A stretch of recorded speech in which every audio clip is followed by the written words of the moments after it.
Ya, Assalamualaikum warahmatullahi wabarakatuh. Ya, seperti tadi sudah disampaikan oleh Mas Munjid gitu ya, bahwa hari ini musyawarah besar warga Nahdlatul Ulama ini 2025 ini untuk merespon kondisi yang terjadi di tubuh NU hari ini gitu ya, dan tidak sedang memberikan posisi ada di kubu siapa dan kubu siapa, tentunya itu yang pasti, dan ini benar-benar menjadi harapannya ini betul-betul menjadi suara warga NU. Jadi bukan lagi kelompok atau elit yang ada di NU. Ada 9 rekomendasi yang dikeluarkan hari ini.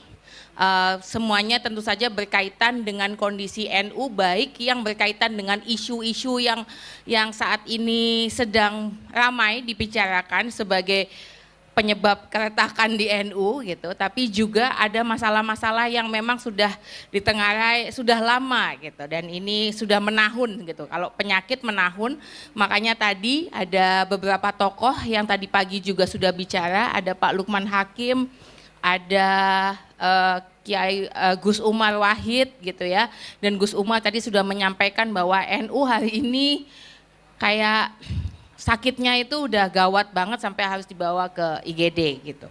Nah, setelah menelaah tadi berbagai macam penyakitnya, sumber penyakitnya, dan bagaimana kemudian menyelesaikan penyakitnya, maka ada 9 poin yang muncul menjadi hasil rekomendasi.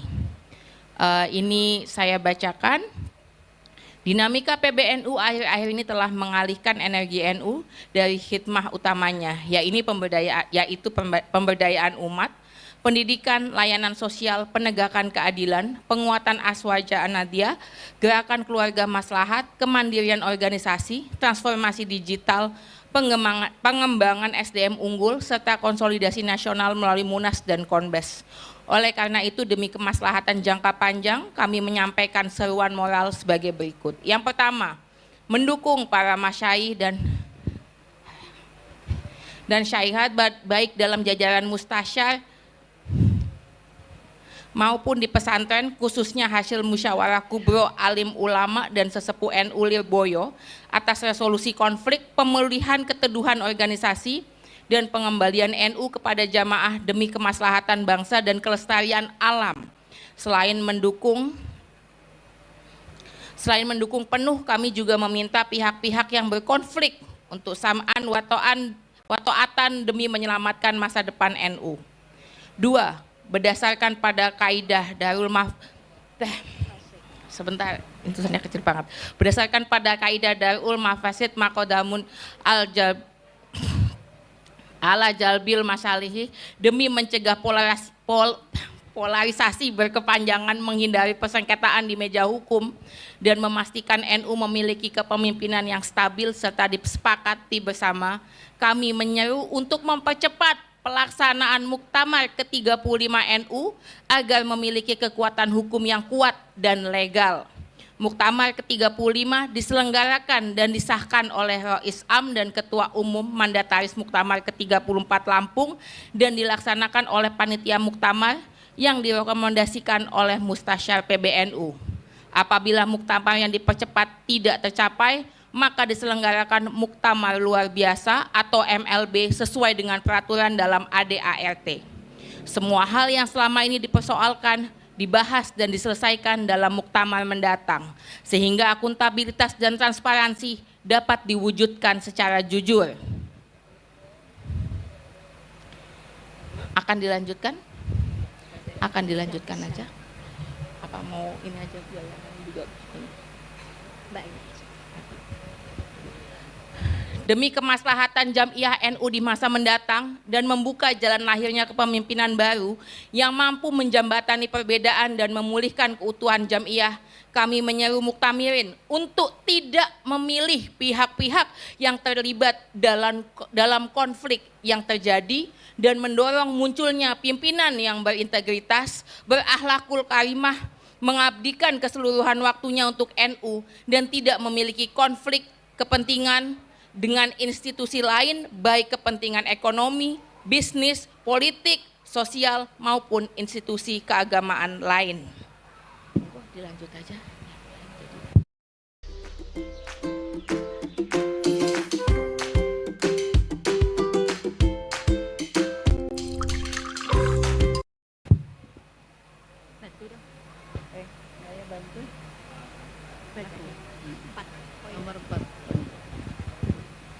Empat, jabatan Rais Am dan Ketua Umum PBNU hendaknya ditetapkan dan dikembalikan pada mekanisme kearifan para masyayikh dan syaikhot secara partisipatoris dan berjenjang dari struktur paling bawah, bersih dari politik uang dan intervensi pihak luar, serta mengutamakan pendekatan spiritual, musyawarah untuk mufakat dan adab Ahlus Sunnah wal Jamaah An-Nahdiyah.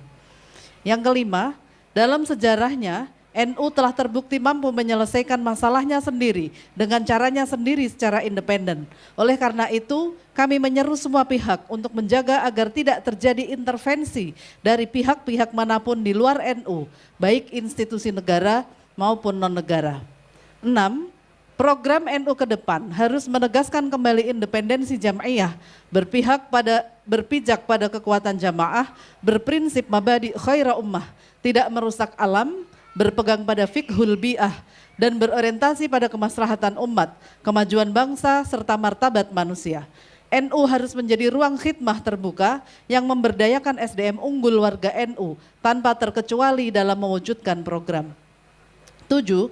Untuk menjaga marwah dan independensi Nahdlatul Ulama serta menghindari mafsadat, konsesi tambang yang diberikan kepada NU agar dikembalikan lagi kepada negara. Sikap ini sejalan dengan hasil Muktamar ke-33 di Jombang pada tahun 2015 yang menegaskan keharaman praktik pertambangan yang merusak lingkungan dan mengancam kemaslahatan masyarakat. 8. Sebagai khidmah NU bagi bangsa, NU perlu segera merespons berbagai situasi kebangsaan dan kerakyatan dengan keberpihakan tegas kepada mustadhafin. Untuk itu, PBNU perlu mendesak pemerintah untuk menetapkan status bencana ekologi nasional di Sumatera. PBNU juga perlu menuntut pembebasan tahanan politik perhara Agustus 2025 dan masalah-masalah kerakyatan lainnya sebagai pemenuhan hak bersuara dan berpendapat, peneguhan kedaulatan rakyat, penegakan demokrasi dan penghormatan hak asasi manusia. Terakhir, kami mengajak seluruh warga NU, PWNU, PCNU, MWCNU hingga ranting NU untuk tidak larut dalam ketegangan elit, senantiasa menjaga ukhuwah Nahdiyah, merawat kesantunan, serta terus menjalankan khidmah masing-masing. Ketentraman akar rumput adalah benteng keutuhan NU, serta fondasi peradaban rahmatan lil alamin, keadilan sosial dan jihad lingkungan. Semoga Allah Subhanahu wa Ta'ala melapangkan hati para pemimpin dan seluruh warga NU untuk senantiasa memilih jalan kemaslahatan dan keadaban. Wallahul muwaffiq ila aqwamit thoriq. Wassalamualaikum warahmatullahi wabarakatuh. Kemudian apakah artinya terus kemudian tidak boleh ada keterlibatan gitu ya dalam misalnya tadi politik negara, bisnis dan ekonomi dan lain sebagainya. Bukan berarti terus kalau pengurusnya nanti yang terpilih nggak boleh ikutan jadi menteri gitu misalnya atau terlibat dalam kenegaraan, bukan itu maksudnya ya. Tentu saja boleh, tapi tentu saja harus tetap fokusnya ada pada jam'iyah gitu, bahwa kepentingannya terus tetap yang harus dibawa adalah paling utama kepentingan rakyat dulu gitu. Jadi bukan lagi kemudian keberpihakan pada misalnya bisnis, keberpihakan pada kelompok-kelompok yang kemudian terutama dilambangkan oleh elit-elit misalnya, tapi oleh masyarakat. Dan juga misalnya tidak ada lagi, kami mengharapkan tidak ada lagi kemudian ada keterlibatan dalam bentuk misalnya seperti pemberian konsesi tambang gitu. Itu nggak ada lagi yang seperti itu sih. Terima kasih. Oke, cukup teman-teman.